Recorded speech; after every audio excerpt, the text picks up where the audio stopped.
Est-ce que nous en sommes aujourd'hui, en 2016 Eh ben, malheureusement, en 2016, c'est-à-dire 32 ans après le lancement des Restos par Coluche, on en est toujours à servir de plus en plus de repas et à recevoir de plus en plus de personnes.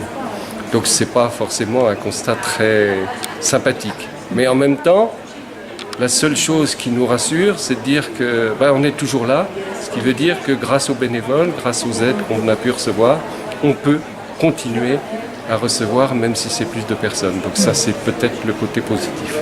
Alors, au niveau des personnes, quelles sont les personnes qui viennent? Est-ce qu'il y a des nouveaux publics?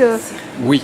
Oui, il y a des nouveaux publics, c'est-à-dire qu'on s'est aperçu qu'on recevait des personnes âgées qu'on n'avait pas avant forcément, parce que ce sont des gens qui avaient des trop petites retraites. On reçoit des gens qui travaillent, mais dont le salaire ne suffit pas. On reçoit des jeunes, et on commence à voir arriver aussi pas mal d'étudiants, ce qui était un peu surprenant.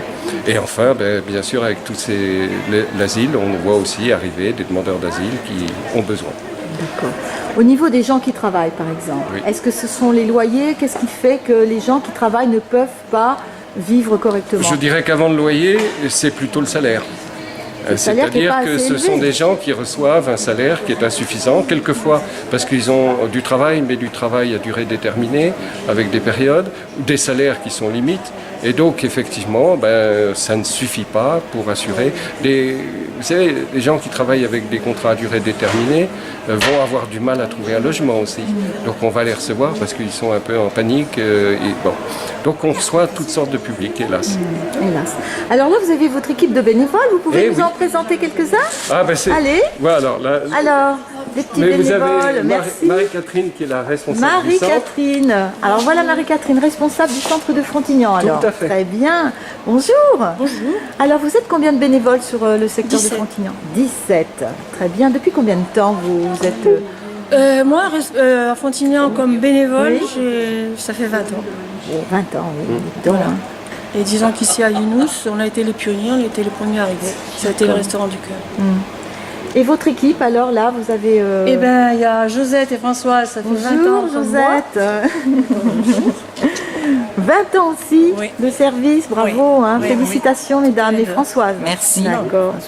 Oh pardon, c'est vous. C'est pareil, c'est Josette. C'est pas grave, c'est l'inverse. C'est pareil. Donc d'accord. Eh bien félicitations et donc voilà, messieurs, dames aussi, je suppose. Oui. Roberto. Voilà, 4 ans. 4 ans. Quand même. Oui. Et Christine. Nouvellement recrue. Oui. D'accord. On n'est pas au resto. Ici, sur Elle Frontignan. a passé au resto dans d'autres régions. Ah oui. Qu'est-ce qui vous amène à faire du bénévolat pour les Restos du Cœur? Bien aux gens, vraiment les accompagner, leur soutien. Donner de notre temps, bien sûr. Oui. Sinon, on ne ferait pas ça. Bien Ce sûr. métier, c'est pas un métier, c'est Surtout que ça ne va pas en diminuant. c'est une vocation plutôt. C'est une vocation. C'est sûr, c'est sûr. Voilà. On écoute les gens, on voit la misère du monde où elle est. Il y a plus que nous. Et voilà. Est-ce que vous voyez aussi des gens depuis toutes ces années qui ensuite trouvent un travail, se stabilisent et c'est l'objectif, oui, ça arrive et heureusement quand même. Ils nous remercient. Ils nous remercient et c'est vrai que c'est l'objectif parce qu'il ne faut pas oublier que l'aide alimentaire n'est qu'un moyen de rencontrer les gens, mais notre objectif, c'est de les rencontrer et d'essayer par tous les moyens de les sortir de cette exclusion dans laquelle ils sont confinés et d'essayer justement de leur permettre de retrouver une vie normale comme les autres. Et donc ça, on n'y arrive pas toujours, mais c'est notre objectif principal. Alors, vous avez certainement en relais d'autres associations qui vous aident une fois que vous avez une personne, que vous avez constaté des besoins. Vous avez peut-être d'autres associations qui s'occupent du logement ou qui s'occupent d'autres choses. Alors, je ne sais pas comment. On a l'avantage d'avoir au sein de l'association, sur le département, c'est quand même 1330 bénévoles, donc c'est pas une petite chose, d'avoir un chantier d'insertion où là on va pouvoir réinsérer une quinzaine de salariés sur des contrats de 6 mois, 1 an. On a aussi ce qu'on appelle les toits du cœur, donc là aussi on a 40 logements avec des baux glissants, de façon à essayer de permettre aux gens qui sont un peu en difficulté d'être hébergés, et ensuite, avec les baux glissants, de rentrer dans le système locatif normal.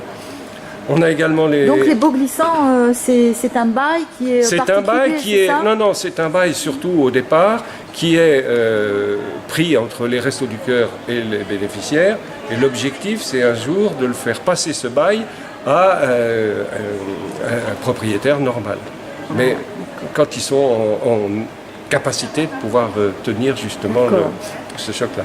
On a également ce qu'on appelle les camions du cœur. Là, c'est parce qu'ici, on va distribuer des denrées alimentaires aux gens qui peuvent confectionner un repas. À Montpellier, parce que malheureusement on ne peut pas le faire partout, on va au-devant des gens de la rue 6 fois par semaine et on distribue des repas chauds. Les étudiants surtout. Il y a des étudiants, il y a toutes sortes de personnes. C'est tous ceux qui n'ont pas les moyens de faire la cuisine par eux-mêmes. Et là, on distribue 6 fois par semaine entre 150 et 250 repas. Donc là encore, c'est un moyen de rencontrer d'autres personnes qu'on voit. Donc voilà un peu Quand tout ce vous qu'on dites fait. qu'ils ne peuvent pas faire les repas eux-mêmes, c'est qu'ils sont dans des situations de logement qui sont précaires et... Soit dans des situations de logement précaires, il y a des gens qui habitent, moi j'en ai rencontré qui habitent dans leur voiture, il y en a qui habitent dans des hôtels, et il y en a qui habitent dans la rue aussi. Et donc tous ces gens-là n'ont pas les moyens de faire la cuisine, et donc ce qu'ils viennent chercher, c'est un peu d'amitié et aussi un repas chaud et du réconfort. Et peut-être une compréhension parce que ça doit être difficile à vivre cette situation. C'est bien sûr difficile à vivre, donc on essaye de les aider par tous les moyens et même c'était extraordinaire, c'est qu'il y a un mois et demi, on a organisé une sortie pour eux. Et on est partis ensemble en autocar, visiter les grottes de Clamouze et visiter Saint-Guilhem-le-Désert. Et là, c'est extraordinaire parce que quand on les voit, il y a toujours une relation, on les aide, ils viennent demander un peu d'aide. Là, cette relation avait disparu, et donc on s'est retrouvés entre gens qui faisaient une sortie ensemble, et c'était extraordinaire. Donc on recommencera. Il n'y avait plus de différence, on était tous... C'est ouais. ça surtout. Et ça, c'était très sympa. Donc on commence.